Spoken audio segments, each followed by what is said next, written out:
Literal na elevated ang diskarte ng isang guro para malampasan ang baha.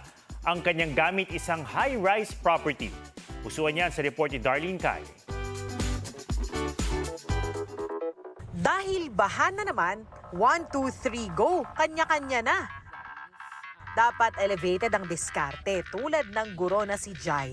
Nag-invest sa high-rise property para iwas baha. Tatestingin natin yung baha.